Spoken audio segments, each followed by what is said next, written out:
My name is Brandon Harp, and I'm the superintendent of Seymour Community School Corporation. Traditionally, we end the school year with an in-person celebration and dinner in honor of our retirees. With the coronavirus pandemic, we could not have our traditional celebration. Instead, we've put together a video tribute to our retiring staff for this year. I had the distinct honor of interviewing many of our retirees. I was unable to connect with a few, but we will still mention them in this video. We have 17 retirees with a combined years of service record to Seymour schools of 424 and a half years. That has to be a record for a single year. To our retirees, thank you for all you have done for these many years. Every day you got to serve, drive, teach, love, redirect, comfort, pray, cry, sing, dance, and laugh. Our children were fortunate to have you here for them. We will miss the service you provided the children, staff, and community for the last 424 and a half years combined. Thank you for making a difference. You have been an asset to our great profession, and you will be greatly missed. Congratulations on your retirement. I hope you enjoy the video.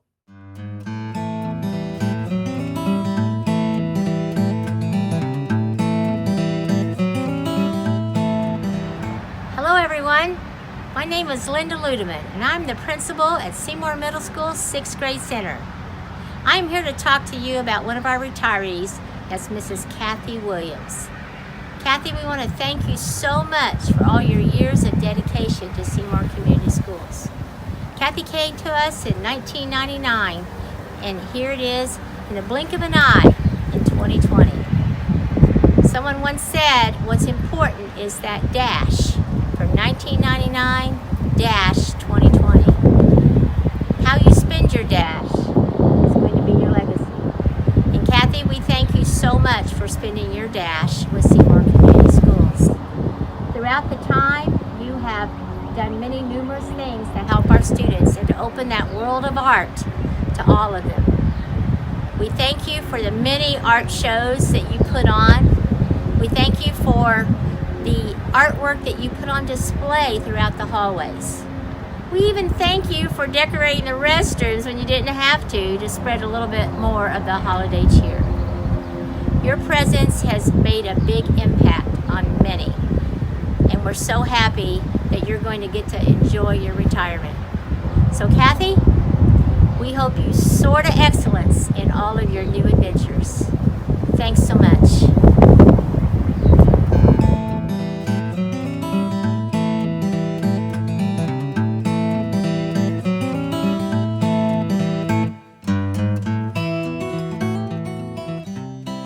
So tell us when you started and how long you've been with Seymour Schools, and what kind of roles you've had with the schools and those sort of things.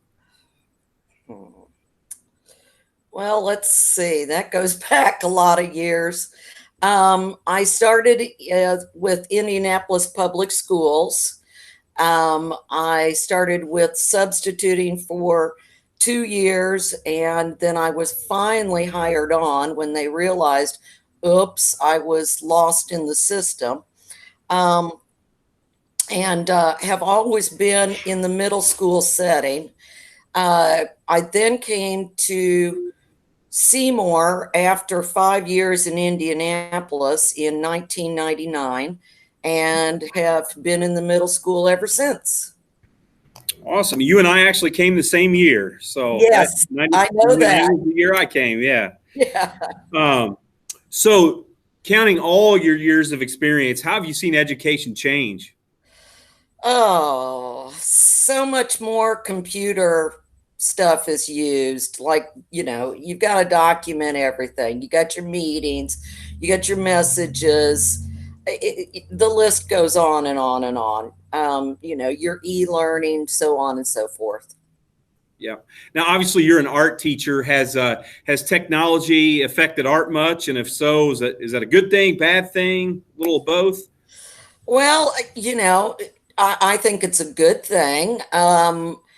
For my age level, you know, I leave that technology up to the technology teachers. And what I have my students do in the past is that we really work on their cognitive skills. Do they understand how to make that line, how to open up their brain and be creative. Great answer. What advice would you have for new teachers who are just getting into the profession? Sorry. um, Write everything down. When you call a parent, ask them how you want them, ask them how you want them to handle their child's discipline problem. Did that make sense? Yeah. You know, toss it in their lap. Make them be accountable so that they're a part of the process of the discipline, because it'll be their problem. Okay. I want to go two different directions with this next question. Is about the students. What advice do you have for the middle school students who you're leaving behind? I just want to thank them for the great ride that they have given me throughout the years. It's been quite a roller coaster ride. We've had some wonderful giggles. Thank you for allowing me to teach you my passion, which is my one true love has always been art. And they gave me the opportunity to teach them that. And I think, and I am in hopes that it will stick with them. Excellent. And now I want to talk about some students who you formerly had, and those are the 2020 graduates who, much like you, we typically end the year, we have a dinner and a retirement celebration in person, and obviously we couldn't do that this year. But obviously they have an in-person graduation, and they're going to have a more non-traditional graduation this year. A lot of things just changed in a matter of moments for them. What advice do you have for those graduates from Seymour High School?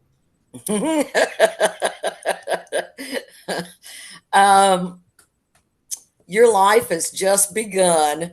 Go have some fun. Make wise choices. Think before you act. Go on to college. Go on to tech school. It is so important for any career for you to do that. Those that want to get married and have children, you're blessed. I'm so very happy for you. I just have always wanted the best for my students. And it's a funny thing, even though you're retiring, you still have this protective feeling inside of yourself that you're still going to protect, your kids. And 750 every single year, that makes a whole lot of kids. Yeah. Excellent. My last question, what will you miss the most?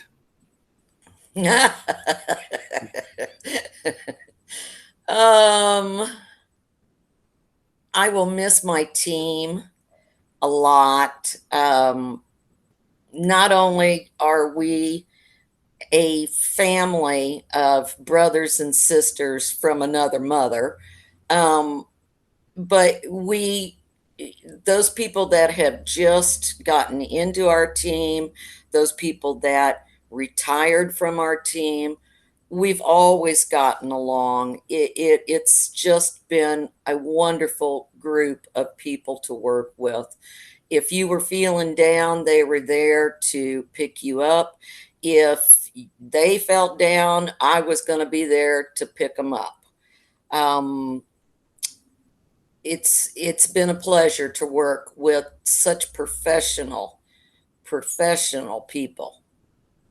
Okay, thank you. Anything else you want to talk about?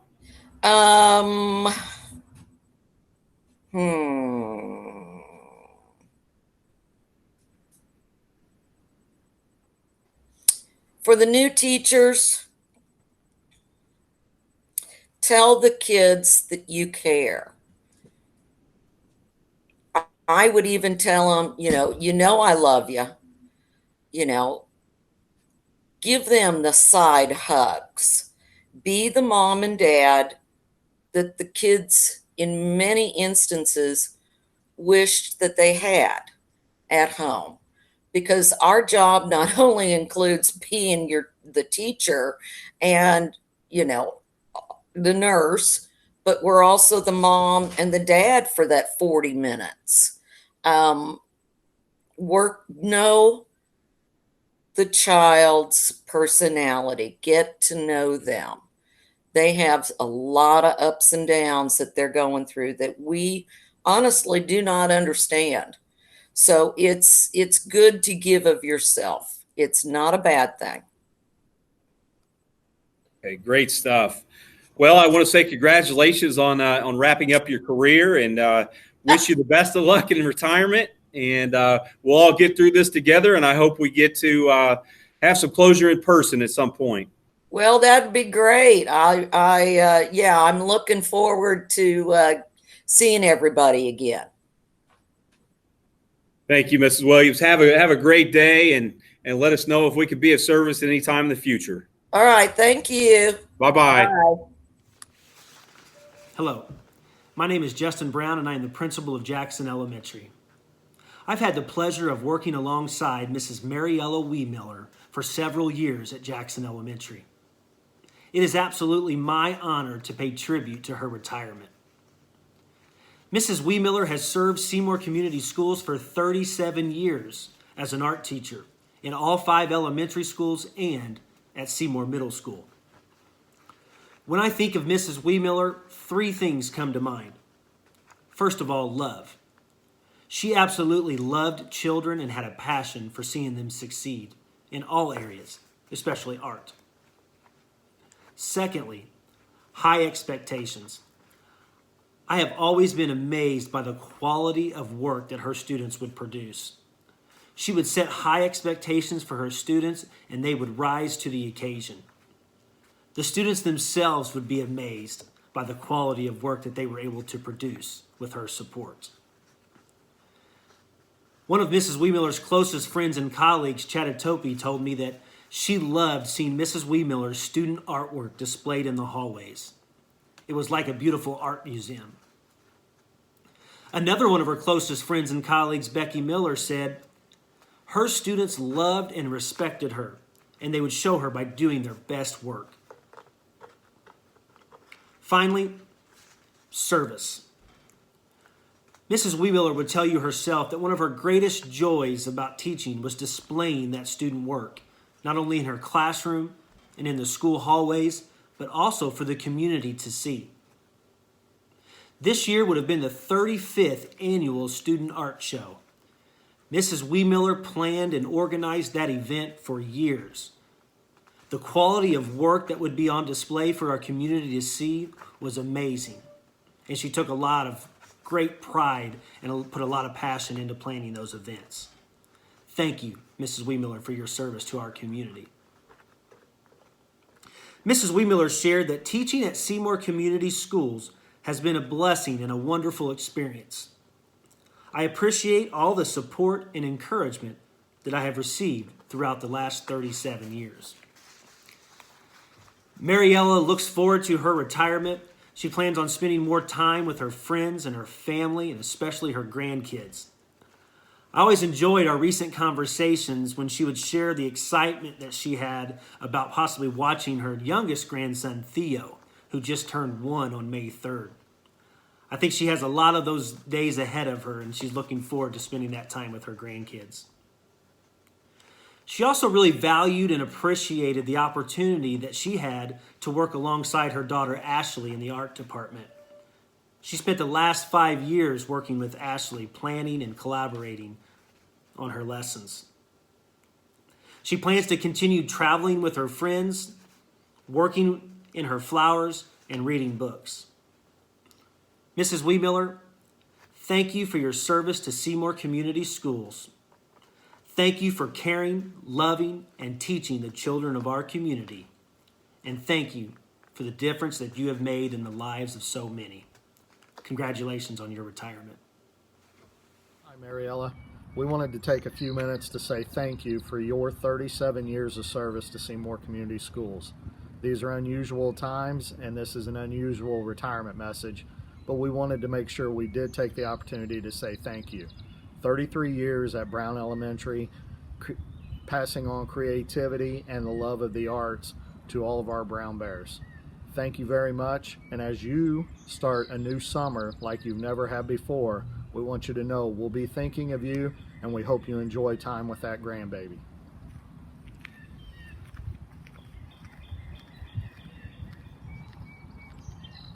So tell us when you started your career with Seymour Schools and some of the roles you've had and that sort of thing. Sure. I started teaching in 1983, 37 years ago. Started as an elementary art teacher and finished my career as an elementary art teacher. I taught in all 5 elementary schools at one time or another, and for a few years taught art at the middle school when they moved the 6th grade there. Okay, good. I didn't realize you had taught in all 5 elementaries. That's all 5 we probably elementaries. don't have many who could say that. That's yeah. Cool. Yeah, I tried to figure out how many different superintendents I worked under and how many different principals, and it was a big number. Yeah, that's a question I should have written down to ask. That would be interesting. So, how has education changed throughout those years? Well, I think there's 3 main changes. I've thought about this, and obviously technology is the big one. Mm-hmm. When I started teaching, I had never heard of a computer. It wasn't part of our vocabulary. And then eventually I can remember we had one computer at Brown School, and it was in a room off the office, and you could go there and use that one computer. So on prep, I would go there and type my lesson plans, print my lesson plans. And before that, it was all handwritten or typewriter. And then it just seems like magically someday we all had a desktop. Like I can't remember when we got a desktop or life without a desktop. And I can remember I helped to computer lab, and kids got to go to computer lab once a week so they'd have time on a computer. And now we're one-on-one with Chromebooks for every child. So technology is the big change. I think school safety is another big change. 37 years ago, you never worried about an active shooter. I can remember tornado drills. I can remember fire drills, but not lockdown drills. So that's a big change. And then the third one, big change is I think today we're more data-driven, more testing than it used to be. There's so many acronyms today that we didn't have before. I learn, I read, I test, I step. So that's a big change. And I don't think the testing has changed the way I teach art as much as it's probably changed what classroom teachers do. But those are the 3 biggest changes that I've seen. That makes a lot of sense. Has the technology aspect, has that changed art at all for the good or not? Oh, I think it's definitely changed it for the good. Okay. One thing I don't know if you're aware of, but my daughter teaches elementary art as well at Reading and Cortland. The last 5 years have been amazing because she and I collaborate. We work together. We share with each other. So we're using a lot more technology to be able to do that and to share. And I mean, today kids can make art so many ways. This virtual learning that we're doing now, I discovered with just a simple smartphone in their finger, kids can make art on their phone. So I think technology has definitely changed art. That's interesting. What advice would you have for a new teacher today? My most advice is keep it simple, keep it interesting, and stay organized. That was my big thing. When I started teaching, I taught in 3 schools. At one time, I taught in 4 schools a week. And if I wasn't organized, I wouldn't have been able to survive. Kids need to know that we have a plan and that we're interested in them. So the most important thing is if teaching is your passion, the kids are going to know it and they're going to learn from you. Excellent. My next question, we'll go 2 different ways with this. Okay. What advice do you have for students? And I want to start off with the elementary kids who you've taught all these years. My best advice for them is Know that you matter. Know that you're important. Be important to yourself, but know that you're important to all of us. And no matter what, do what you know is right and do your best. Very good. So the class of 2020 has obviously seen their career end, much like you, in a way that they had never imagined. What advice do you have for the class of 2020? Go out there and discover your passion and make a plan and alter your path as you need to. These kids have a whole world in front of them. I can't imagine how our world is going to change in the next 37 years. Technology is going to continue to progress and change, and it's going to alter the way we do things. So I want those kids to realize that there's a whole world out there for them. And as the art teacher, I want to say to them, look up, look at the beauty in your world. Enjoy a sunrise and a sunset. You know, it's one of the things I've tried to teach my kids throughout my career is there's so much beauty in your world, and we need to look for that beauty. That's a powerful message. Thank you. Anything else you'd like to talk about today? No, other than just saying bye. That's the hard part. Yeah, sure. So, well, I want to congratulate you on a fine career, and I hope we get to do this in person at some point, and you know, get together and celebrate a great career. And I wish you the best of luck in your retirement. Thank you, Mr. Hart. Have a great day. You too. Bye-bye. Bye-bye. Reading Elementary would like to honor and thank Mrs. Cecily Nolker on her 40-plus years of teaching in Seymour Community Schools. If you've ever had the opportunity to travel around Seymour with Mrs. Nolker, you are bound to run into one of her former students or families who always take the time to stop, reminisce, and share some of the great times they had in Mrs. Nolker's classroom. She has always held her students to a very high standard and pushes them to live their excellence. I know firsthand how wonderful Mrs. Nolker is at establishing and promoting those relationships on a handwritten letter that I received from her 8 years ago to this day. I am forever grateful for that letter that Mrs. Nolker took the time to pen and send to me. Mrs. Nolker was honored as the Teacher of the Year by the Seymour Chamber of Commerce, and rightfully so, for her dedication and her hard work to all the students of the Seymour community. We will forever miss Mrs. Nolker and her leadership and her ability to get the best out of her kids and to promote the relationships with the staff and students alike. Mrs. Nolker looks forward to traveling the world in her retirement. She is a renowned world traveler, and she also very much looks forward to spending some time with her grandchildren on the East Coast of the United States. Mrs. Nolker, we're forever grateful for what you've done for us and for Seymour Community Schools. Enjoy your retirement. How long have you been with us? When did you start with Seymour Schools? When did you get into education, and what kind of roles have you had along the way? Oh boy, I'm going way back. My interest in education actually started when I was age 4, and I started teaching my brother to read, and then I was the nerd that liked to play school up through high school. I'm almost embarrassed to say. But even in high school and the earlier years, I babysat and always played school with the kids I was watching. And then in high school, I started doing social service work in the inner city of Chicago and had the opportunity to work with kids in a whole different way, which then made me really decide to commit to education. So I went off to college and got my teaching degree in elementary education. Started teaching actually at Crothersville for 3 years, started in 1977. Absolutely loved it there, taught first grade. And then in 1980, I came to Seymour. I had read about 2 teachers retiring at Reading, and so I popped into Reading after school one day after I returned from Crothersville and talked to Tom Johnson and said, hey, I'd love to teach here. And he said, well, it's not quite that easy. I knew that, but I wanted to introduce myself. And so put in my application and then got hired in August of that year. I had a week to get ready. And then I started in 2nd grade at Jackson. And at Jackson, I taught 2nd, 3rd, and 4th grade. And then I had the great pleasure of coming over to Reading School, where I had originally wanted to teach. And so finished up, well, I'll be done May 22nd in second grade at Reading. And so it's been a wonderful opportunity. And along the way, you said other other ways of teaching. I've taught private piano lessons. I've taught Bible schools.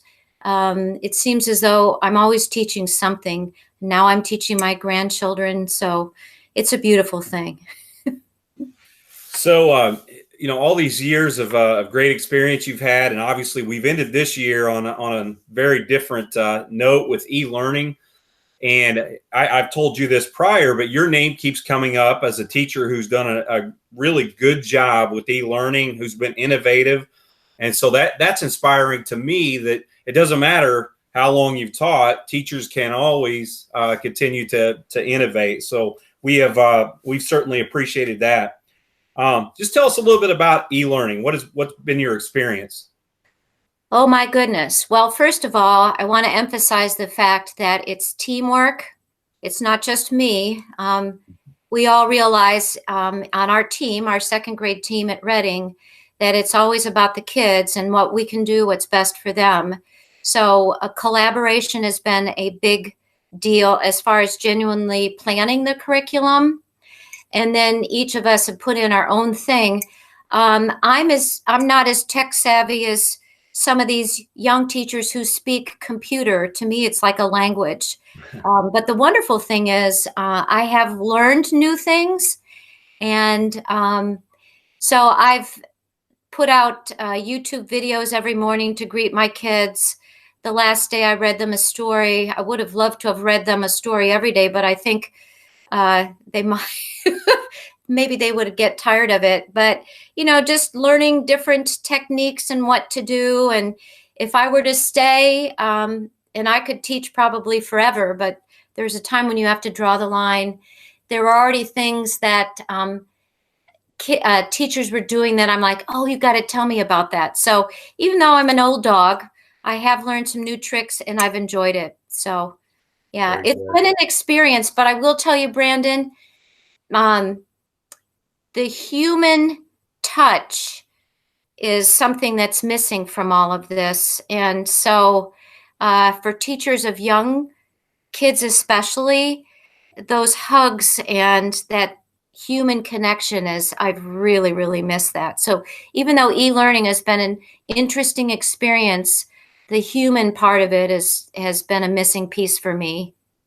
I would agree. And three children of my own at three different levels in our corporation, from elementary to high school, I would say I see that with them too. So it's a two-way street. They are missing their instructors, their teachers, and I would certainly agree with that. So let's take e-learning out of the equation. Okay.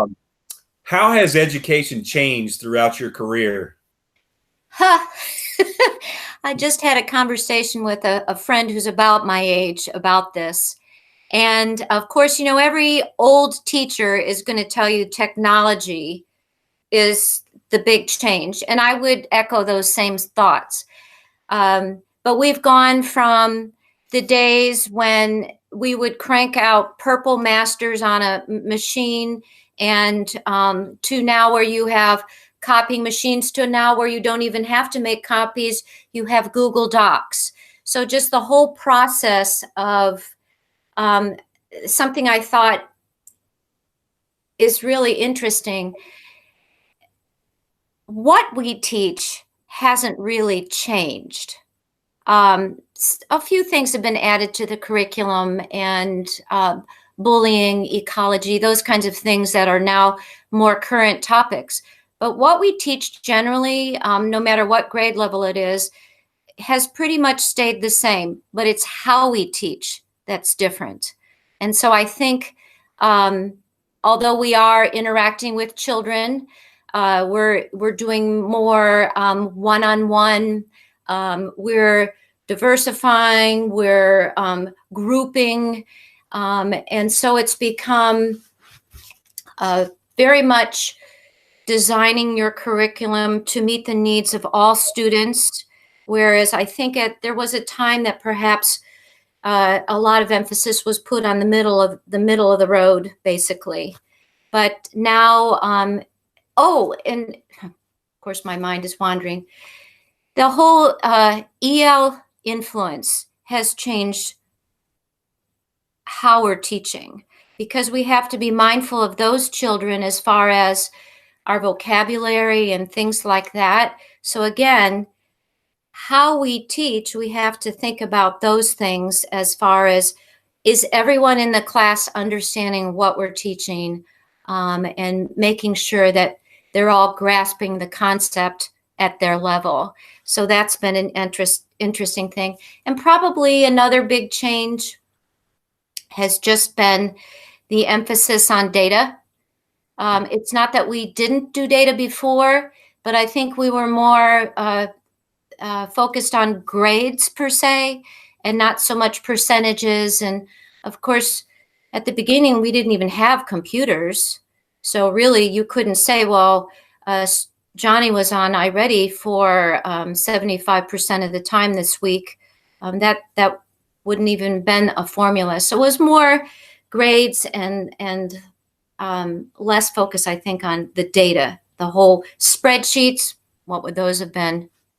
Yeah, so that's probably it as far as the big changes. I mean, we could go into the old Jackson had a payphone. That was it.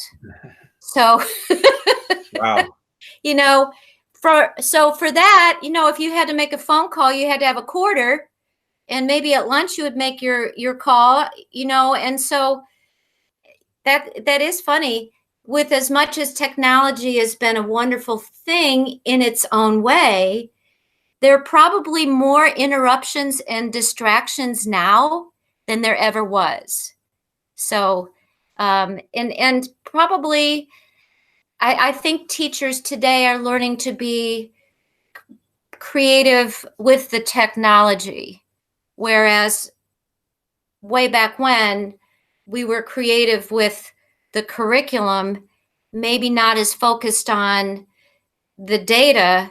So, you know, if I wanted to do, I remember doing a Tommy DePaula book about Stregonona, and then the class made pasta and things like that. And I can't honestly tell you what standard that went to, but I'm sure I could find one.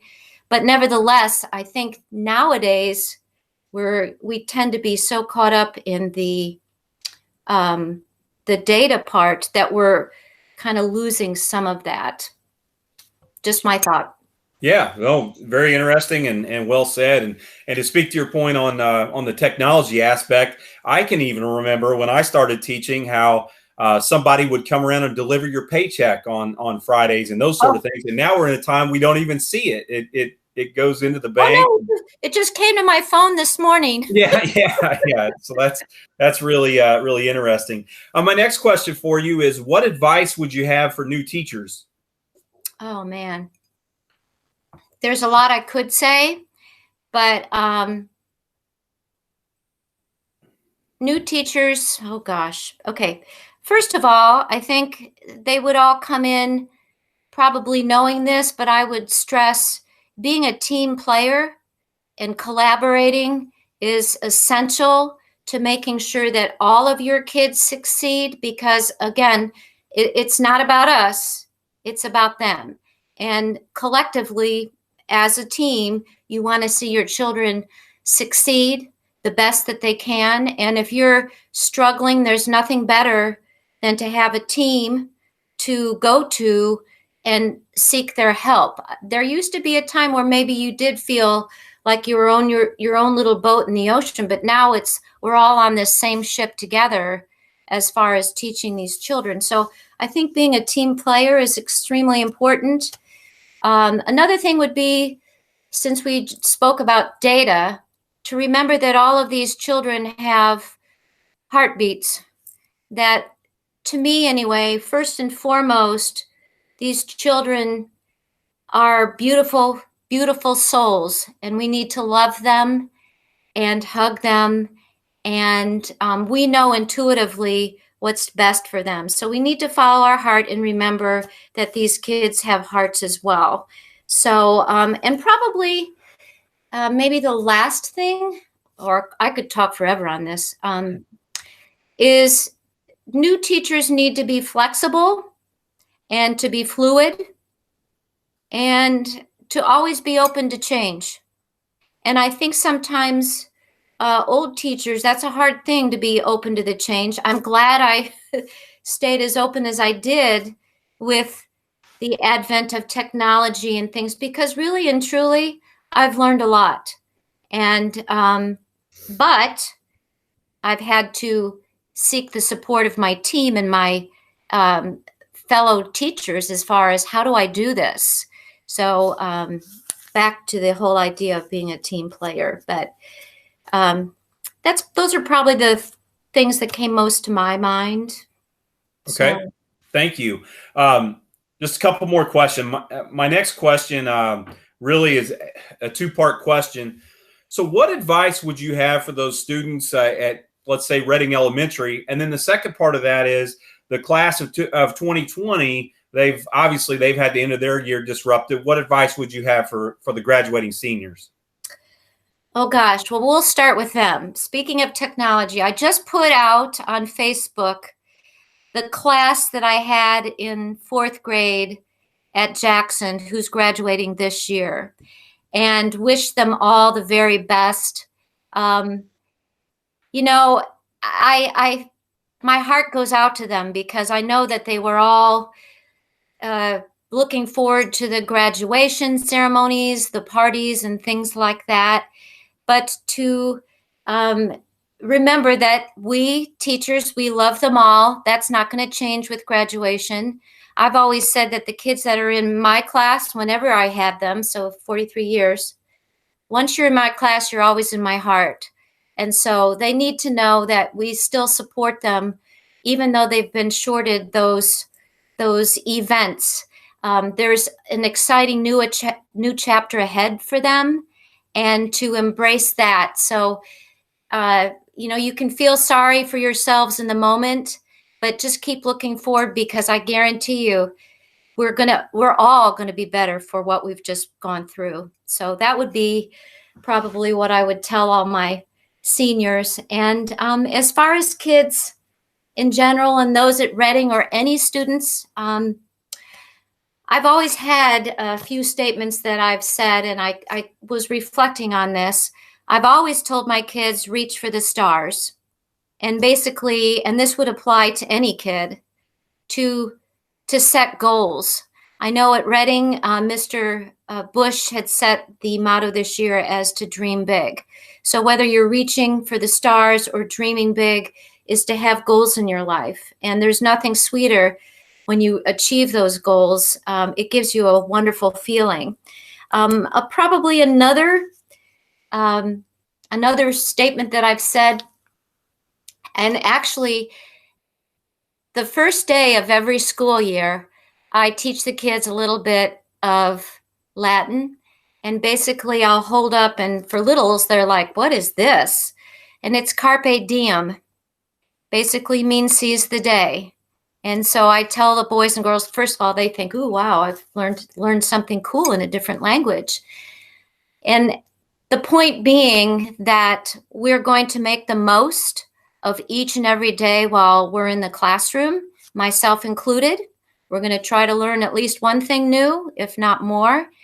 And the kids would chuckle on this. I don't allow the B word in my classroom, and you're thinking B word, boring. The kids are not allowed to say bored, boring. They know that Mrs. Nolker doesn't allow that word. And it goes with carpe diem, because basically it is, life is too short. You've got to carpe diem, make the most of your day. And if you have too much time on your hands and you're saying something's boring, it's okay to be still and to be quiet. But don't bring up the B word to Mrs. Nolker. Last but not least, I would tell my kids, my teacher friends, everybody, bon voyage, which there's a little bit of French for you, is to enjoy the ride, whatever you're doing, whether you're in the classroom, traveling. You can have a great voyage even at home, but enjoy the journey. So there you go. That's excellent. Okay, those are the end of my questions. Anything else you want to talk about here today? Mr. Harp, I could go on forever. Now, see, the tears are going to start to come. But I want to thank you. And I know Mr. Mahoney won't put this in there, so that's good. In talking with some of my friends, I mean, to be honest with you, 2 days ago, I thought, what the heck am I doing? Why am I retiring? I love this. I'm going out, still loving my job. So then I'm thinking, have I made a mistake? I was, questioning what I was doing. But I know, and this is to you, this next year, I think life in general is going to be different. I think the classroom is going to be different. I know it hasn't been addressed because we're waiting till July 4th for Governor Holcomb to come out and say what's going to happen. But I think the start of the school year is going to be scary. I think it may be different. I'm sure you know that, and you can't really address it just yet. But knowing that and knowing the work that it would take and the time, like, I told you I'm open to learning something, but as an old dog, it takes me 3 or 4 or 5 times to practice it, to learn it, to be able to speak computer. And it's like, you know what? I have grandkids who need me. There are countries in this world I haven't been to yet. I'll let some of those young ones do that kind of work and step aside. And because, again, it's not about me, it's about the kids. So I'll be happy to come in and sub or help out. I plan on volunteering, but again, I'm a little bit nervous for all of you guys, really. So I could talk forever. Do you have any more questions for me? I don't. You broke one of my rules, though. You caused me to get a lump in my throat. Oh, did you? Yeah. Well, I call myself a lifer. And so you can take the teacher out of the classroom, but school's going to be in my heart always. And I'm a little nervous, Mr. Harp, because like I told Mr. Floyd, and he probably, boy, I'll tell you what, Reading has got the best principals ever. Such a great combination of principals there. But Mr. Floyd, we were just discussing about things, and he's saying, oh, come back, 40 more years. And I said, no, I don't think so. And I talked to him about the path that we take in education. And I told him, I said, Mr. Floyd, just keep on trucking, but watch the curves. And he laughed and he said he used to do the motorcycle, or used to ride a motorcycle, and he's pretty good about leaning into curves, which then I thought, though that goes right along with my advice to young teachers about being open to change and leaning into something as opposed to getting nervous about it or whatever. But my career, my teaching, since I was a kid, teeny weeny kid, I feel as though it's defined me. And so I'm a little bit afraid to close that chapter and start a new one. But it's exciting too. So see, I'm a little bit afraid. I'm afraid of that change. Because honestly, I was going to only teach for 5 years. And then I was going to be a children's book author and illustrator, and but then I just realized that that's what God had intended for me. So anyway, I'm looking and saying you're probably going to have to get prepped for the next one. So anyway, well, it's 10:26. I hope this was okay. It was great. I really enjoyed it. All right. Well, hey, Mr. congratulations on a great career. Thank you for your service to the kids of Seymour Schools, and good luck. Yeah, I'll be back. All right. Okay. Thank you so much. Bye-bye. Take care. Have a great day. We would like to thank Mr. Chris Kleber for his many years of service to Seymour Community Schools. Chris has served our schools in a number of ways. He's been a teacher, a coach, a referee, and a mentor. While all of these roles are a critical component for student success and growth, there is a role we see from Chris that truly stands out. That is the role of a servant leader.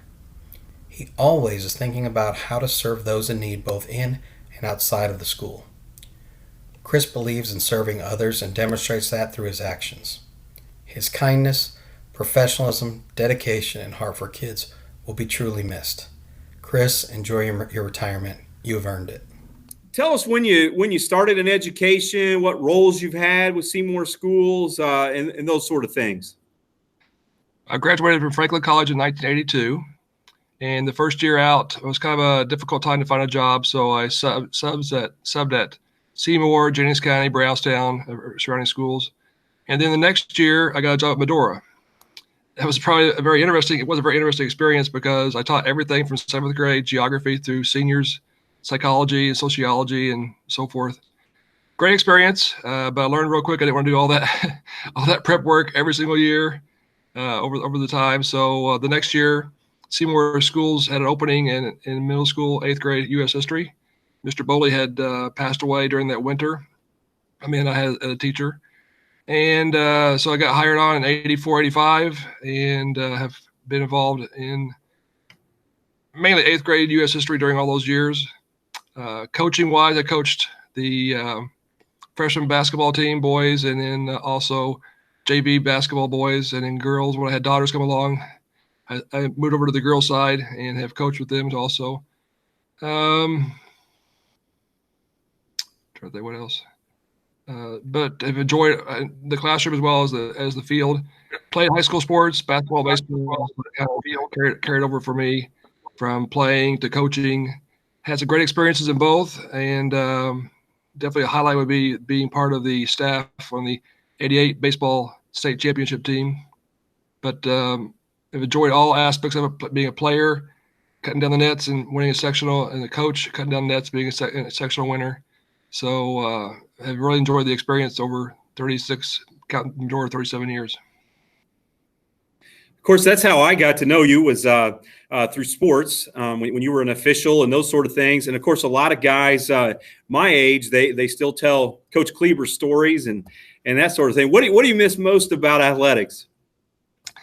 I miss the teaching part. When I finally got out of coaching, it was because of having 3 daughters at home and travel with girls basketball, especially to be traveling twice a week on a Tuesday and Thursday, East Central, South Dearborn.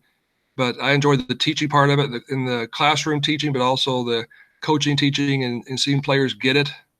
And I enjoyed team sports, so that there's not an I in there except for the word win. There's an I in that. But when it comes to team, each one had a role to play, and I've seen over the years kids take that sports success and then go on into adulthood, being in a team of a company, whatever the case might be, but still point being team concept.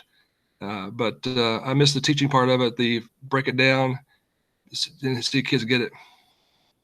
Okay. How has education changed throughout your career?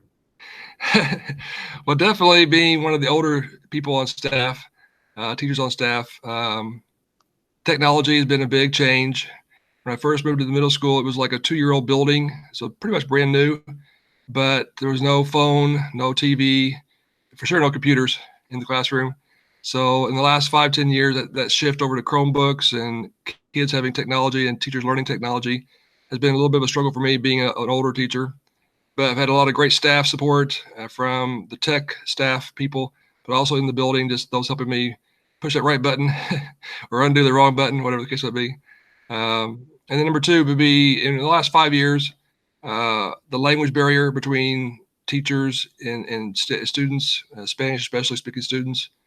Great kids, they try. There's no question about their being there to try to learn. It's just that barrier between a new student moving in from Guatemala or Honduras, no language of English at all, never been in school before.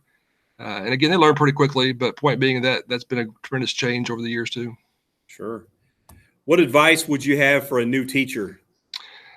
Number one, and the main thing would be find a great, and there's a lot of great teachers in Seymour. Don't get me wrong, a lot of great teachers, but find one that is in your field, say elementary or middle school or high school, and have them become a mentor to you.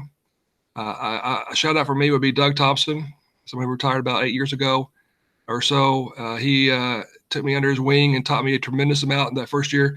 I've said to friends before, I learned more under him in 1 year than 4 years of college. It'd be a whole lot cheaper to go back and do it over again to say, give me a teacher to teach me the information.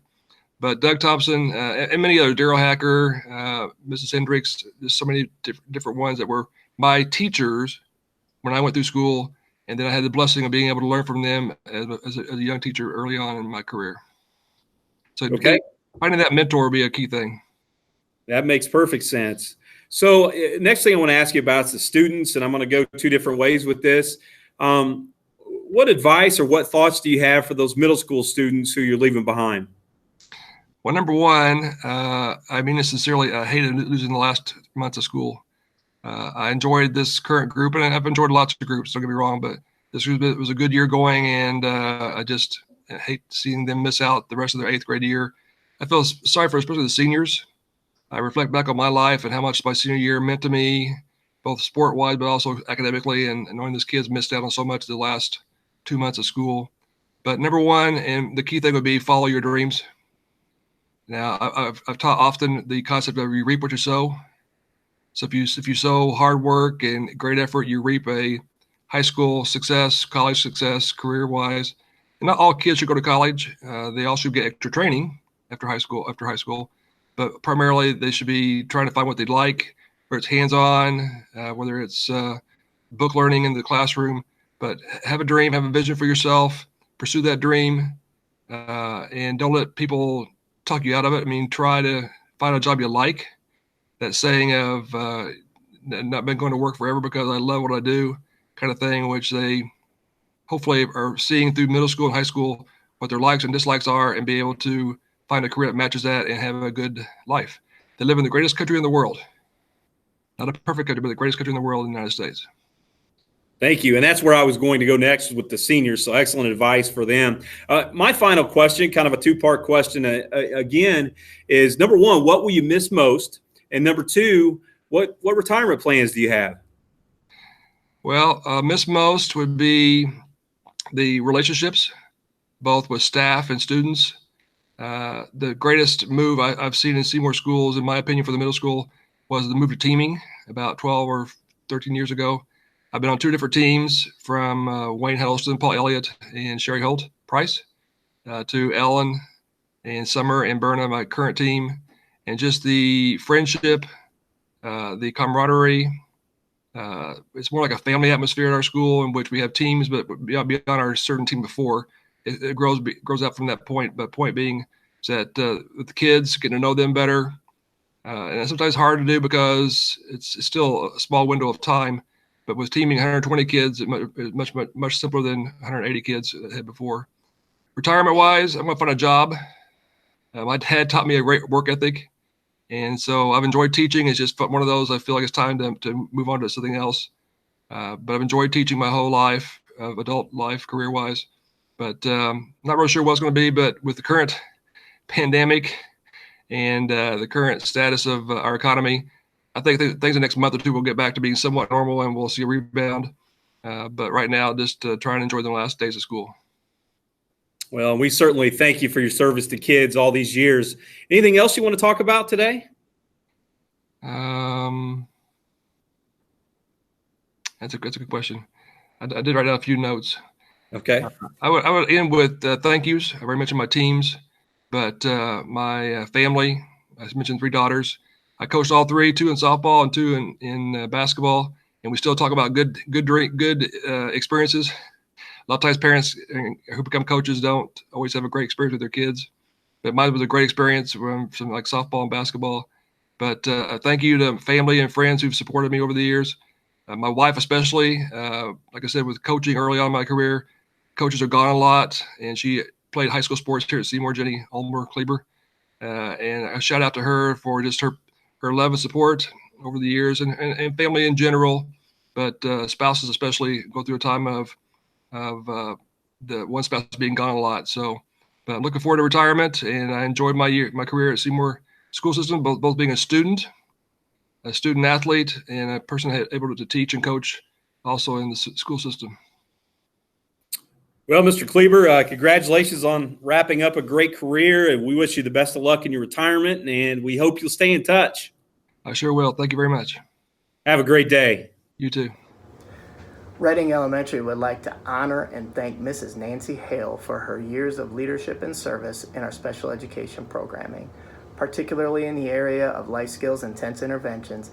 Mrs. Hale provided wonderful patience in our practice and leadership and wisdom for our students and staff along the way. We are forever grateful for her calm, cool, and collected demeanor, along with her positive attitude in the classroom. We all could learn a great deal from the even keel that Mrs. Hale brought to the room. In her retirement, Mrs. Hale looks forward to traveling the country to visit her 10 grandchildren. Her and her husband look forward to spending some time in a condo in Florida, and back here in Indiana, they look forward to spending some time on the boat. Sure sounds like the way we would all like to retire one day. Mrs. Hale, enjoy it. You've earned it. Have a great retirement. Tell us when you started with Seymour Schools, how long you've been in education, and maybe some of the roles you've had along the way. Okay. All right. Well, I have been teaching almost 27 years, and I've taught special ed and regular ed. I've taught 5th grade, 4th grade, 1st grade. I've taught special ed resource room, and I've taught the emotionally handicapped room, or the best room, before. Wow, a lot of different roles for sure. So, and how long have you been with Seymour Schools specifically? I started in 2012, so 7 years. Awesome. Okay. So during those 27 years you mentioned, how have you seen education change? Well, the big change has been technology and data collection. And there's been also a lot of testing, a lot more testing done in the classroom. Another thing is the project-based learning, and especially in special ed, the hands-on learning, which has been positive. Confidentiality has been huge. All the safety drills and the locked buildings and the scan cards and checking in. Years ago, you could just walk in almost any building. And so that's been good. Another positive thing has been the administrators. I can't believe the difference in them walking around the school, checking in with teachers, checking in with students, engaging with other students. Years ago, if I wanted to see an administrator, I'd have to make an appointment and wait and go to their office. And that has really been positive, I think. Good stuff. So you mentioned technology during this e-learning and this current crisis, the way our year ended. What does that look like in special education? Well, it was really difficult because in my classroom, most of my kids are nonverbal, and a lot of my kids, only a few can walk. So I had to deal a lot with the parents, and the parents had to be willing to talk with me through email, and I also would send some videos, and then I would have to mostly instruct the parents and give them ideas on what to do with their students. Next question: what advice would you give a new teacher, especially with dealing with and providing resources for special education students? Well, the number one thing is get to know your students. Really get to know them before you hear about them or read about them on paper.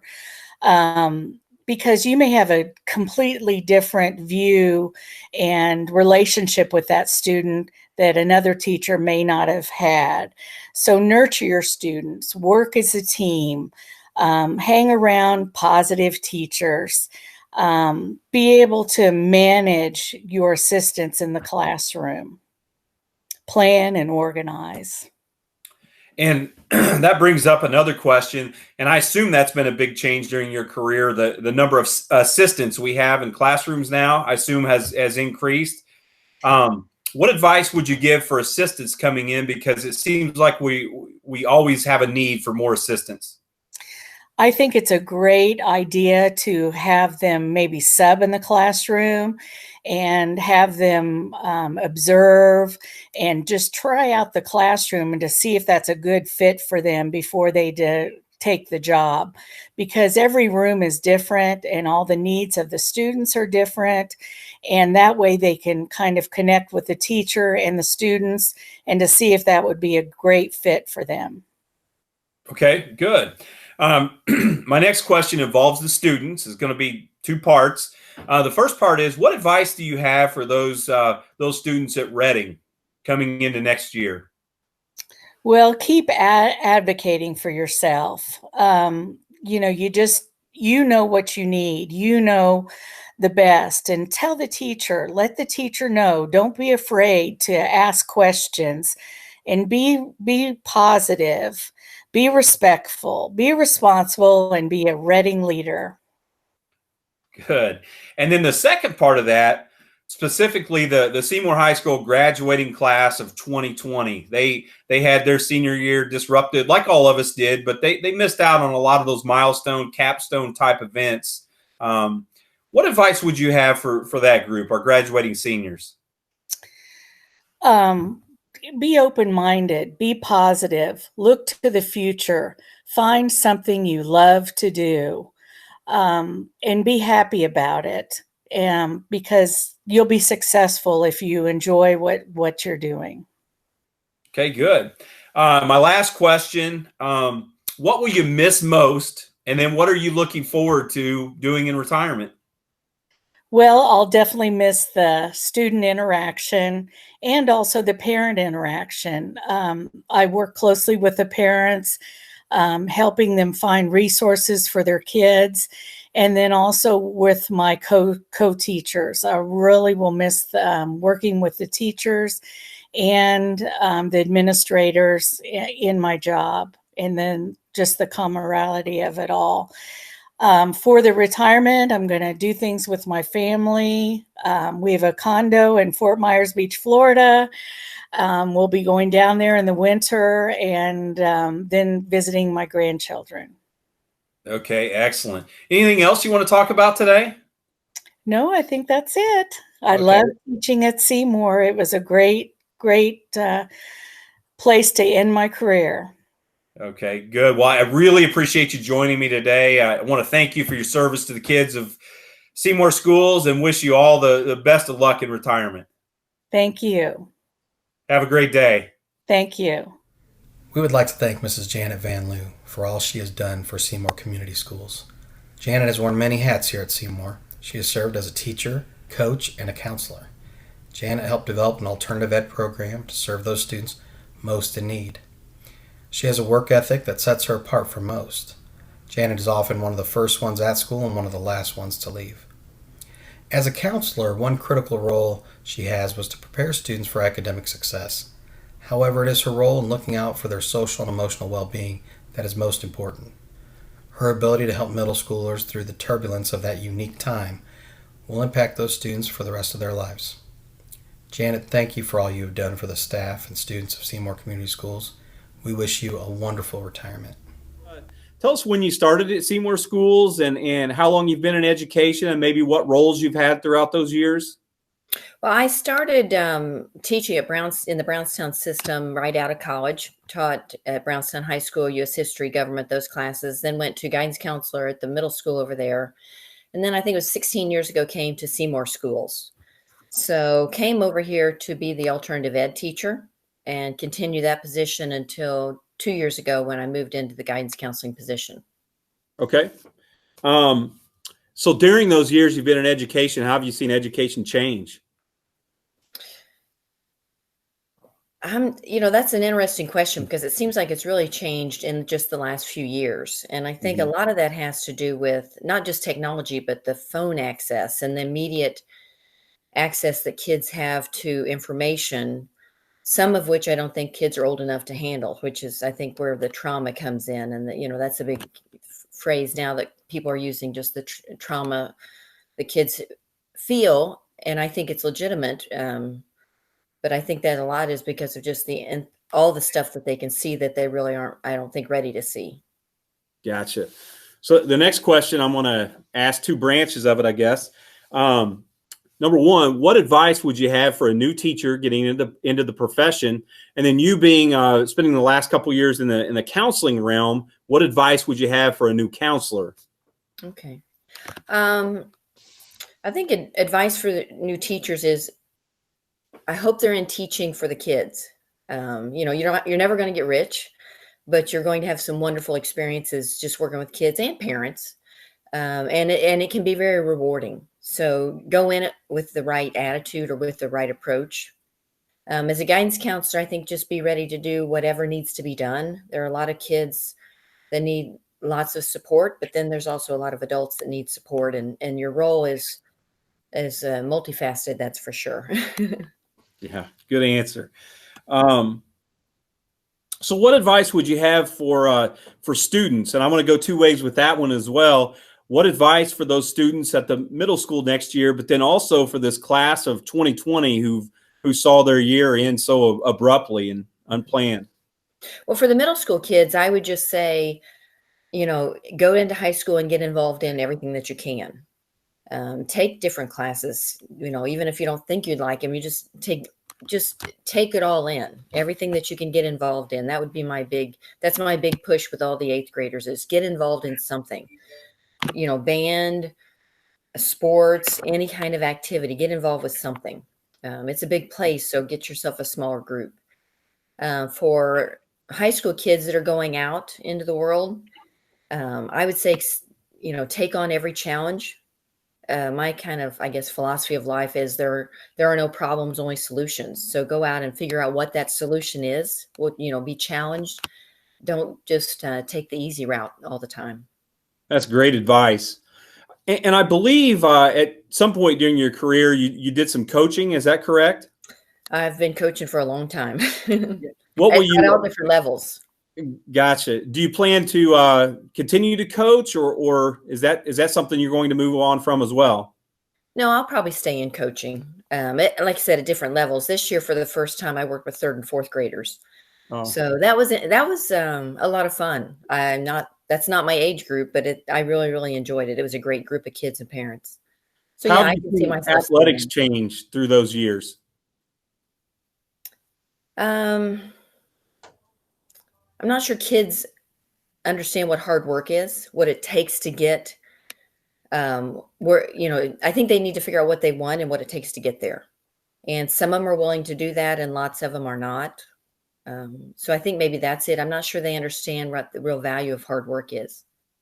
Gotcha. All right. So my last question, what are you going to miss most about counseling and about teaching, and what plans do you have in retirement? Well, I think what I'll miss most are the kids and the adults. We have a great group of people here in Seymour. So I think that both the adults and the kids is what I'll miss. And retirement, I'm not sure what's next. Spending more time with family, for sure. Mm-hmm. But I'm not sure what the next place I'll go is. Okay, good deal. All right, anything else you want to talk about here today? I don't think so. Okay. Just thank you for the opportunity. Yeah, it's a little obviously unorthodox. We always end the year with the in-person celebration. We're unable to do that, but we're going to make this work. And certainly want to congratulate you on a great career and all that you've done for kids, and wish you luck in retirement. Well, thank you. Thank you. Yep. Thanks for joining me today, and have a great final day of e-learning. Thank you. See you later. Bye-bye. About 3 years ago, we had a personnel issue when I had a dean of students get transferred to another school in the corporation. This happened about 2 days before school started. Needless to say, to find a dean or an assistant principal that late in the game was a very, very tall order to fill. But quite frankly, I had one person came to my mind, and I called Mrs. Thompson at home and asked her if she would come and be an administrator at Seymour High School. Mrs. Thompson had been a teacher at the middle school. She had been a dean at the middle school. She'd been an assistant principal at the middle school. She'd been a principal at Brown Elementary. She'd been a director of curriculum for the corporation, but she'd never been in the high school. It didn't take Mrs. Thompson very long to say yes, and I am sure glad she did. So for the past 3 years, Theresa, thank you so much for all that you've done for us. You bailed us out of a jam, but even more than that, you helped us become a better school. You helped us become better people, and I will always be thankful for that. And I'm very proud for all these years that we've worked together in various ways to call you my colleague, but better than that, I'm glad I can call you my friend. Thank you very much. Tell us how long you've been with Seymour Schools and what are the roles you've had within the school system? I have been with Seymour Schools a total of 35 years. I have been a special ed teacher.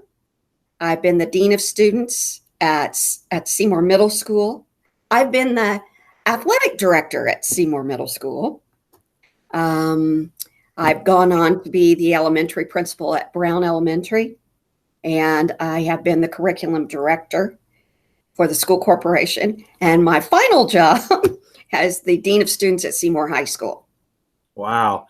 I thought I'd had a lot of jobs and seen it from a lot of angles. You have been around the corporation and seen it a lot of different ways. That's neat. So It really is neat. I think I've worked in every building except Cortland. wow. Well, there's still time. We can No. maybe get something done there. So how have you seen education change over those 35 years? I see lots of technology is a positive. It can be a negative, but it's also a positive. I think it allows our kids to reach out across and see it as a global community rather than just a little bit, a small place. So that helps them do that. I think the other thing that I have seen is politics, I think, are more involved in education now than they used to be. And that can also be a positive and a negative. So, but those are probably the two major things that I've seen change. Yeah, it's funny. This is probably the 10th or 12th video that I've done. And I think everyone has mentioned technology. So that is for sure been a big change. Yeah. What advice, Theresa, would you have for new teachers coming into education today? If I might, can I combine new teachers and new admins together? Is that right? I was going to ask you two separate questions, but you combine them into one. That's fine. I believe that communication is paramount for any kind of educational position.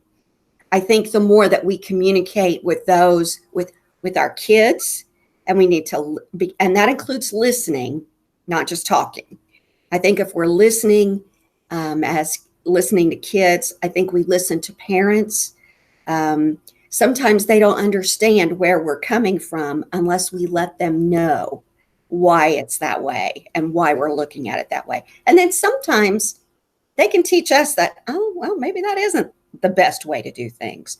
So I think communication and those listening skills are just the most important things that you can have as a new teacher and as a new administrator. I think that's spot on. I read a lot of leadership books and watch videos, and communication's always the top topic that they speak about. That's good stuff. Yeah. Sorry, I interrupted you there. No, you're fine. You're good. The next question, I'm going to take two different routes as well. What advice do you have for students who are returning to Seymour Schools? And then the second part of that, what advice specifically for this class of 2020 who's graduating under these uncertain times and a little differently than they envisioned? I think for kids returning to school, I think I would encourage them to appreciate their teachers and teachers to appreciate students. But to focus strictly on students, I would say that they probably understand a little bit more now how important it is to have that one-on-one connection with their teachers. It's easier if you have a question, if you have a misunderstanding, to be able to go to that teacher and have that one-on-one connection with them. I think that's a piece that we're missing with our technology. Even though it's a good thing, because we can continue our education, I still think that a teaching position is vital to the success of our kids. As far as the kids for 2020, they have been through it. They have been through it. But what I would like to tell them is that they have been forced into a situation to learn how to be flexible. And I think that's a key for them going forward. You can plan all you want, but you get those curves in the road, and you need to learn this is going to help them to figure out, okay, I got to be flexible. Let's move in a different direction. So and the other thing that I would say for our kids of 2020, this has allowed those kids to have some extra time with parents, and for the parents to appreciate that time that they've had with their seniors before they leave. So it's just giving them a little extra boost, I think. Awesome. My last question, what are you going to miss the most, and what kind of things do you have planned for retirement? I think the thing that I'm going to miss most, which is the thing I missed the most when I retired the first time, I miss kids. And I will miss teachers. The atmosphere in teaching is a great camaraderie, and being with kids, it's just a very, very positive experience. And I will miss that. Gonna make me get teary-eyed here, but those are the kinds of things that I will miss. As far as what I'm going to do, I have some horses, and I'm going to do some showing of my horses. I'm going to travel a little bit, and just I have a new puppy, so trying to help with him is like having a toddler at home. So I hope to stay busy. And if I'm ever needed, just give me a call, and I'll come and help. Well, I have been watching this documentary on Michael Jordan that everybody's talking about, and he made a comeback. So we won't close the door on that. Maybe third time's the charm. Maybe. Yeah. Anything else you want to talk about here today? No, I just want to. I've heard Mr. Prangy say this, and I'm going to steal it from him. I do bleed purple, so Seymour is my home. And I will miss it, but I will be there to support and do whatever Seymour Schools it needs me to do. So I miss it. I'll miss everybody. Yep, thank you. Well, congratulations on a great career, and we wish you the best of luck in retirement, and appreciate all your years of service to the kids of Seymour Schools. Thank you. Dearly beloved, we are here today, and it is my pleasure to talk about my friend, Linda Gale Ludeman. When Seymour Schools was going through a moment of need, I need a science teacher. Linda said, I can do it. When we needed an interim principal, Linda said, I can do it. When we needed a full-time principal, Linda said, I can do it. Can I get a hallelujah? I am here to testify today that this woman is fearless. Why, she has looked in to the eye of the tornado, the Henryville tornado, and she saved multiple lives that day. This was the view outside her principal's office, but it did not faze Linda. She stepped up. I would be preaching to the choir if I were explaining to Linda just how caring an individual she is.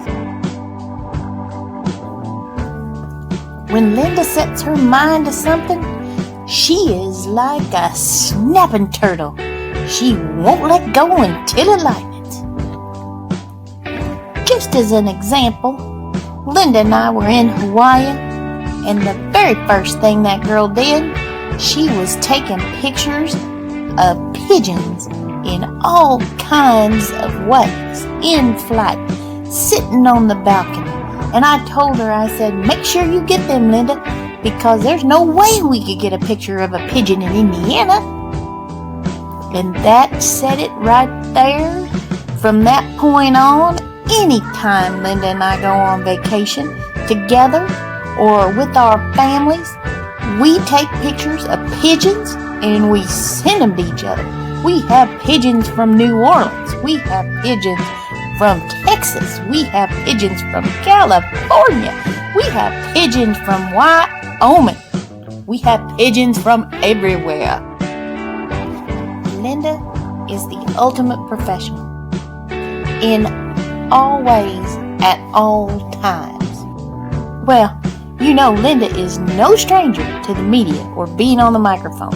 Why, she was the voice for athletics at East Washington Schools. And when Linda spoke, she commanded attention. One day, as the boys were engaged in a play, Linda noticed that there was a big, bright, silvery moon in the sky, and she called it out over those speakers. And I want you to know that every boy on that field stopped and looked up. And it was at that very moment that every coach on that field whipped around and looked up to Linda. I think it was out of respect, don't you? I am so pleased to have the opportunity to talk about Linda, because we have had so many adventures. Now, I know some of you might not know this by looking at us, but Linda and I are models. We're kind of famous models. We've been on national TV modeling the deal of the day on QVC. And yes, we will be available for autographs later on today. You will not meet anyone funnier than Linda. Just ask her. Now, I'm not going to comment on every slide in this presentation, but let me just say, if you want to hear a funny story, you ask Linda about any of these items. You ask her about chicken noodle soup. You ask her about a knob. You ask her about a turtle. And you're going to get some funny stories.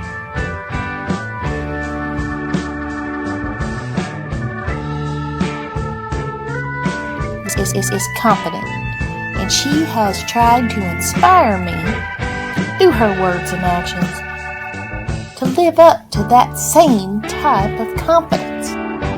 We went to Hershey, Pennsylvania, and we stopped at the Hershey theme park. And when you get there, they show you an introductory video. Tells you all about Hershey, the town, the park, everything. Well, Linda and I got to talking, really whispering during this presentation, and the lady next to me decides to shush us. And Linda, hearing this shushing, sees it as an opportunity to inspire me. So Linda says, well, Lisa, just how big an old girl is she? I think you shouldn't take that off of her, and you need to open up the can. Well, this, my friends, is what you call a put up or shut up type of moment. And I thank my friend Linda for inspiring me on that day. And I thank that woman who heard Linda say that, because she walked away and I am here today.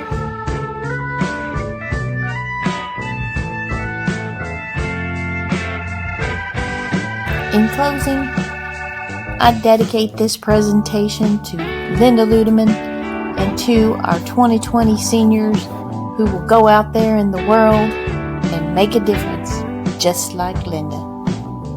So thank you, my friend, for coming to Seymour, for sharing your time and talents and making us just a little bit better by your time being here. Thanks. So I know you're a little different in terms of retirement than some of the others I've spoken to because you've already had one retirement. But my first question for you is, tell us how long you've been in education, how long you've been at Seymour, and some of the different roles you've had. Oh my. Well, I was in education for 30 plus years. I started off at Crothersville, and I taught second grade, and I actually taught various grades throughout time, a second, fourth, sixth. I was in the computer department and had computer labs and professional development, but I was at Crothersville for 16 years. And then I got my administrator's license and got an assistant principalship over at East Washington. So I was there at the elementary at Pekin for 2 years, and the position came open at Seymour Jackson.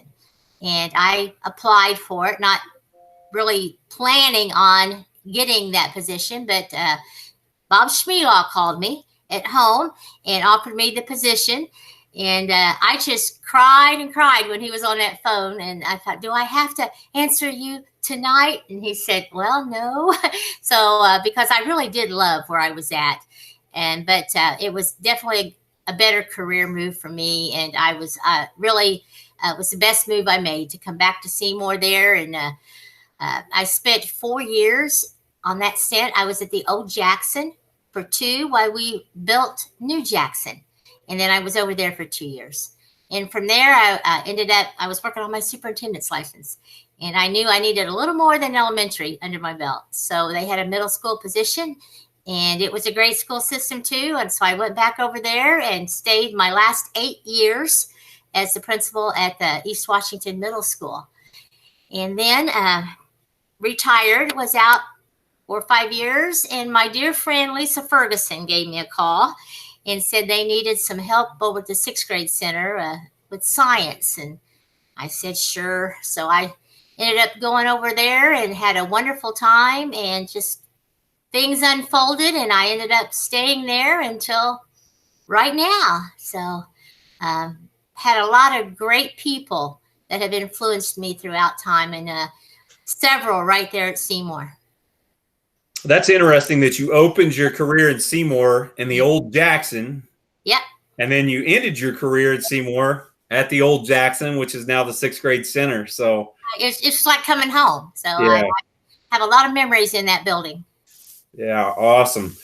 So how has education changed throughout your career? Well, I'm going to tell you, when I first started, I never heard of anything called a Google Classroom. Or Google Drives, and I had to learn a lot. So the basics are still there, and that's the relationships. You develop those good relationships, and respectful with all people, and be present with them. That's not changed. It's the technology and some teaching strategies have definitely upped the game. So to me, that's the part that's changed, but the basics are still there. Awesome. And you brought something up. I've often said when people ask me about my job, and I say that same thing, I'm in the relationship business. Yes. And so what advice do you have for other all employee groups for Seymour Schools about how do you develop and strengthen those relationships? Because I think you're really good at that. Well, thank you, Brandon. I've always said like for an interview, I hate interviewing, but I can talk to anybody. So I think just that bare bones of just talking and relating to people, and getting to know where they're coming from, and really have that and be realistic about it. People can sense if you're not being true to them, because we can all sense it for sure. But just be sincere and treat people with respect, and it will go a long way. So I've always said too, when I interviewed teachers or whatever position we were hiring for, I looked for someone who loved kids, had a great personality, and really wanted to be there. If they had skills to go along with it, that's a bonus. You can't teach personality. but you can teach the skills. So I think just look for a good heart. That's good stuff. Now, the next question I'm going to ask you, because I know of at least 3 different hats that you've worn in education. You've been a teacher, you've been an administrator, and I know that you're a school board member in another district. Yes. So I want to ask you, considering all 3 of those, what advice would you have for a new teacher? What advice would you have for a new administrator? And what advice would you have for a new school board member?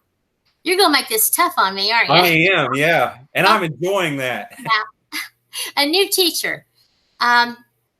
Get to know your colleagues. They are just an invaluable resource, a wealth of knowledge. So you get to know your colleagues, and you pick out what their strengths are, because you'll notice. You'll see who's good at this or who's good at that.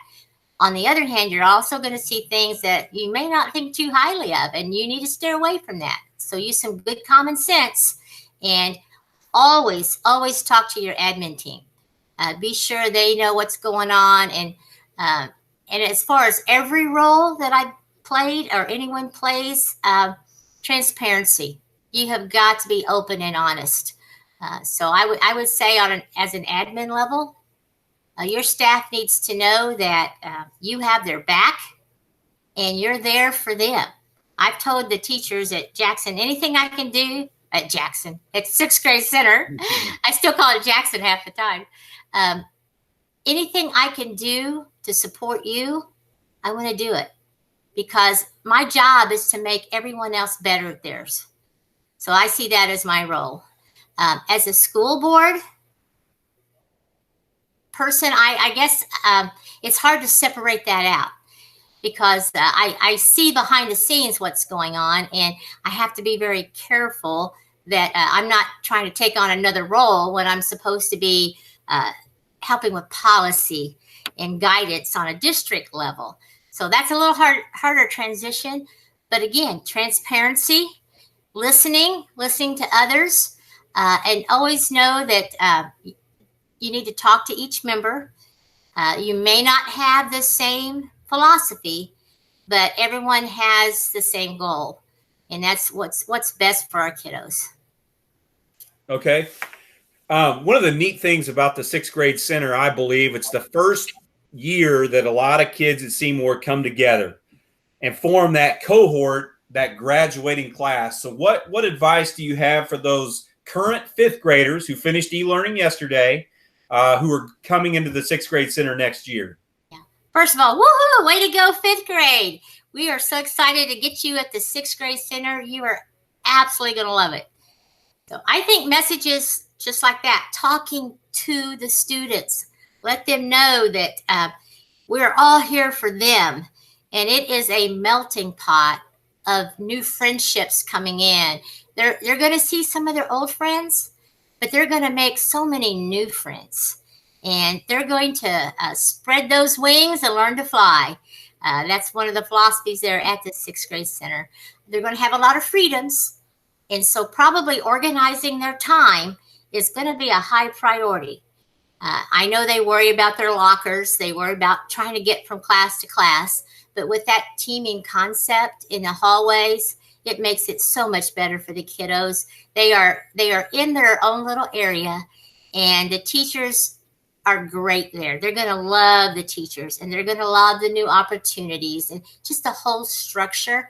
When I interview and talk with other current 6th graders, the first thing they tell me is they love the freedom and some of the choices that they get to make. So I have no doubt these new 5th graders are going to be one of the best classes coming through. Okay. Same question, different way to look at it. What advice do you have for the class of 2020 who just had their year ended abruptly and you know, they're missing out on some of those things? What advice do you have for that group? I know they're worrying about going to the 7th grade building. Same fears they had coming to the 6th grade building. And keep in mind, they all worked out. Those problems that they perceive, it's going to work out, and they're going to be just fine. They're going to see many of their same classmates, and there's going to be some new ones in the mix. So take advantage of opportunities. Join clubs, join organizations, and get involved. So when they get ready to go to high school, they've had a lot of other experiences that they can take with them. This class has been amazing. We have a lot of leaders, just natural leaders in this class, and they're going to go far and they're going to be very successful. Okay, and then one more time with that. How about the Seymour High School graduating class of 2020? What advice do you have them as they leave our school system and enter the next phase of their life? Yeah, I think they could probably give us advice. They have gone through a lot in their education life. And my advice is when you get to wherever it is you're going, whether it's the workplace, the military, college, whatever it is you're going to pursue, do it with both feet. Jump in. Don't hesitate. Take advantage of every opportunity that is provided to you. Just get involved and enjoy it along the way. You've got to put work into it and you got to put effort into it. But whatever it is, do your best and you'll never regret it. Okay, the next question, talk about putting you on the spot. Give us a story or something that we may not know about Mrs. Ferguson. Oh, now that woman's a piece of work, let me tell you. Lisa and I have had a long past together. Our paths seem to have crossed all along the way. Even when I was coaching volleyball or basketball, Cartersville would play Medora, and Lisa was coaching the same sport. And so even though we didn't know each other back then, now we sit and laugh about how many times and how much our lives are very similar. We were laughing. She was actually over this morning, and we were shooting a video for something. And she is a unique person, and she thinks very differently. And we won't tell her I'm saying all this, okay? But she is one talented woman, and she loves Seymour, and she does everything she can to make it the best that it can be. Now, with that being said, I do have several stories on Miss Ferguson that I'm going to hold. I will tell you that we have visited different homes. We visited different churches, and I think we have left a lasting impression on some. We have even when we went to Target one time, we had an interesting. I'm being very vague, I know. I can't. There's so many things I can't really say that we have done, but we have had a lot of fun, and we've shared a lot of laughter. Went to a lot of professional conferences together, and I'm telling you, those car rides, going and coming, it seemed like when we would track our mileage, you have to fill the mileage reports out. And when we would do that, it always took us much longer to get to where we were going than when we came home. It was never evened out anyway.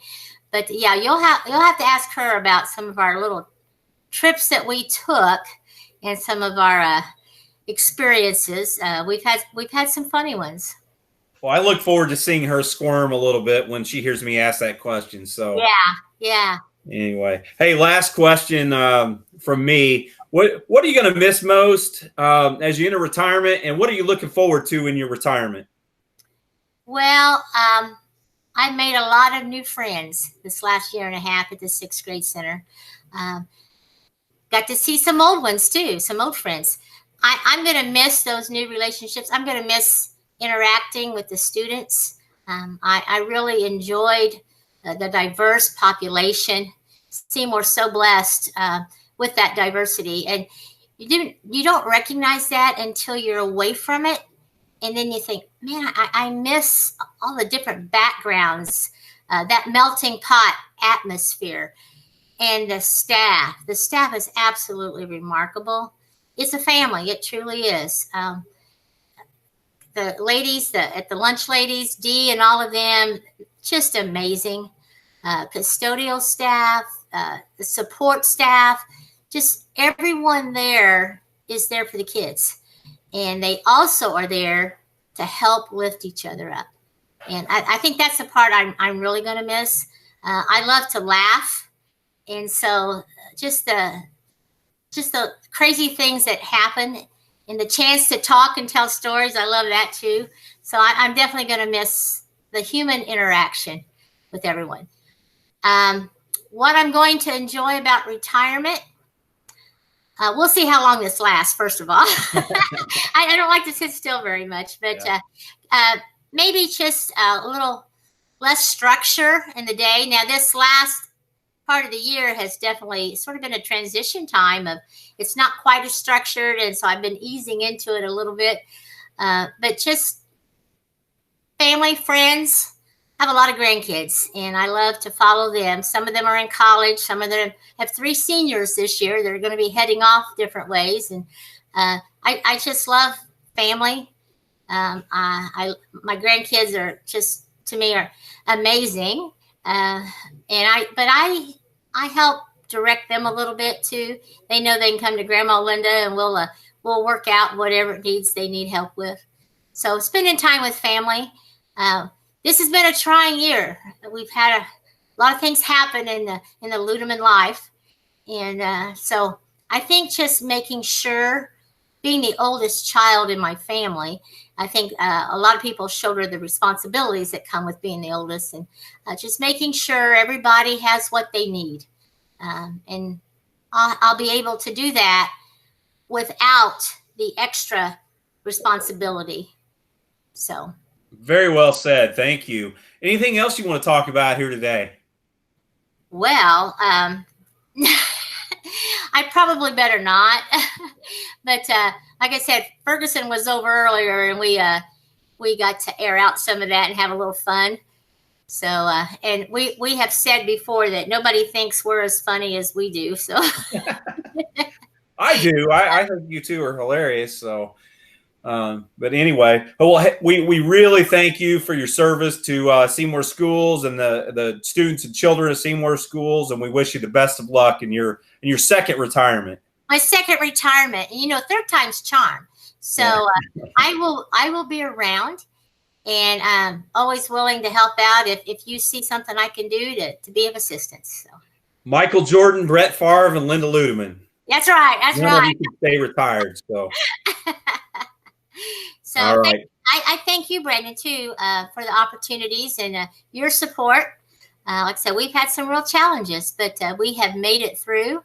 Hats off to all the teachers in this e-learning environment. They did a super job. And the directors on this staff are absolutely amazing.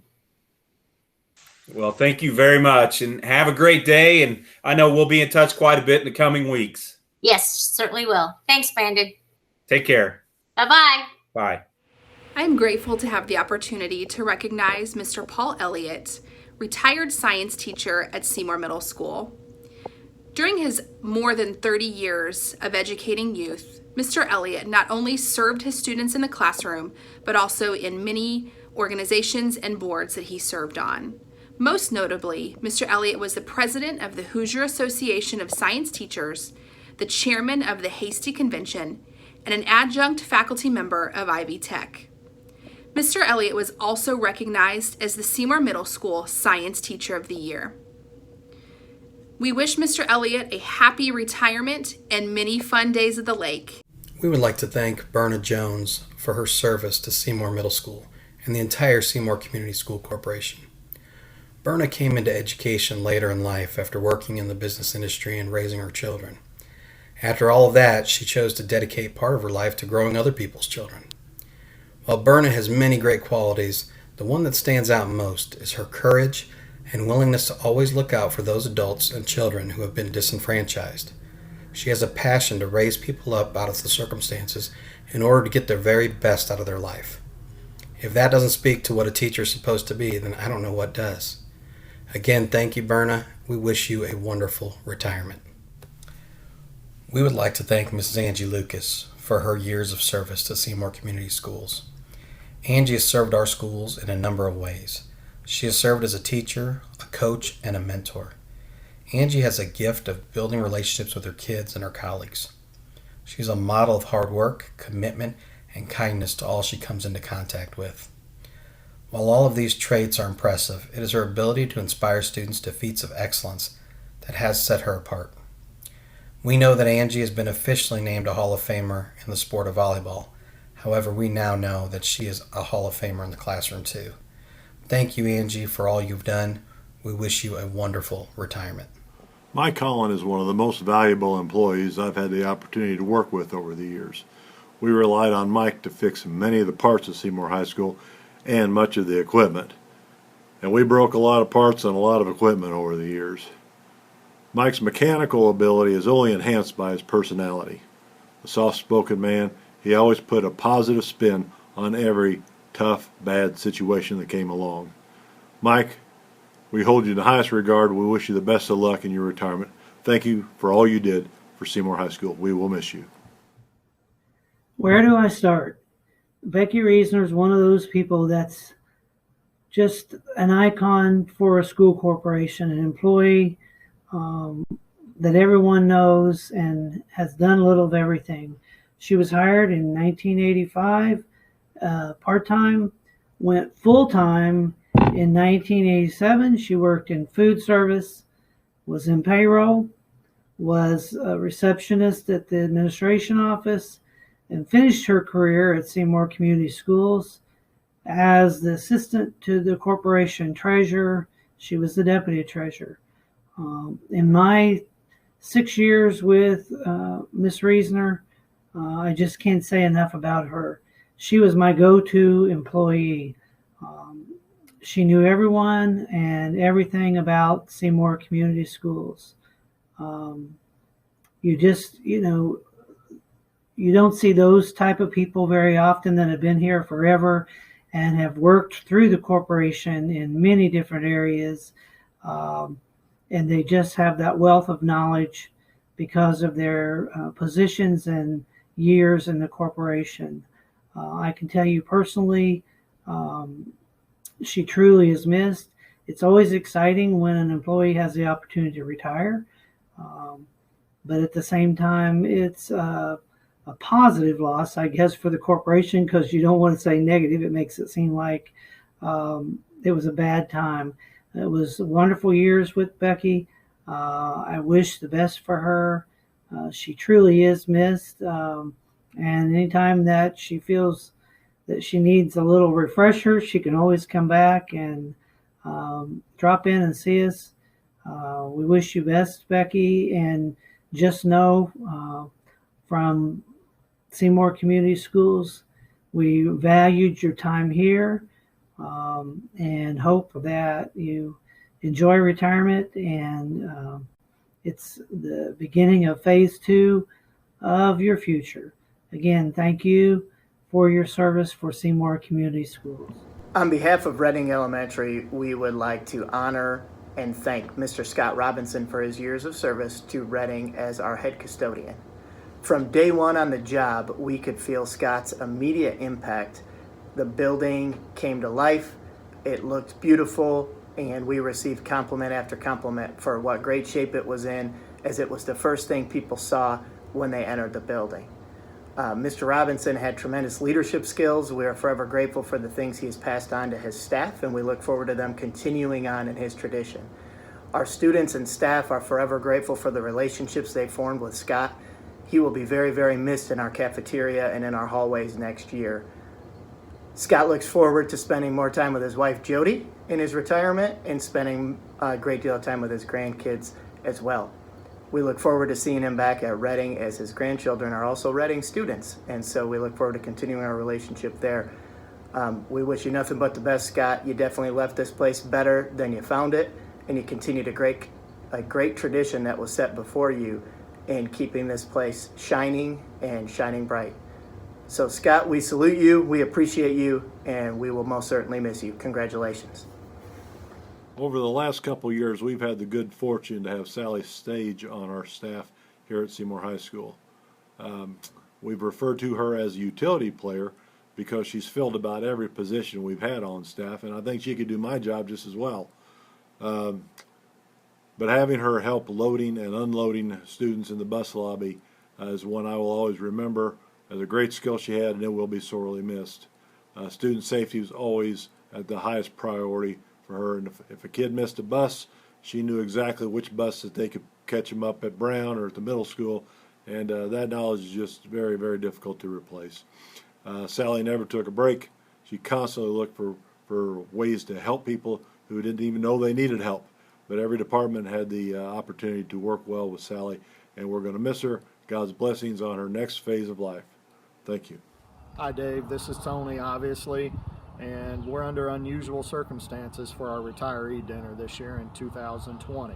I wanted to say thank you from all of the staff and all of our families, and especially our students, for your almost 11 years of service to Brown Elementary and Seymour Community Schools.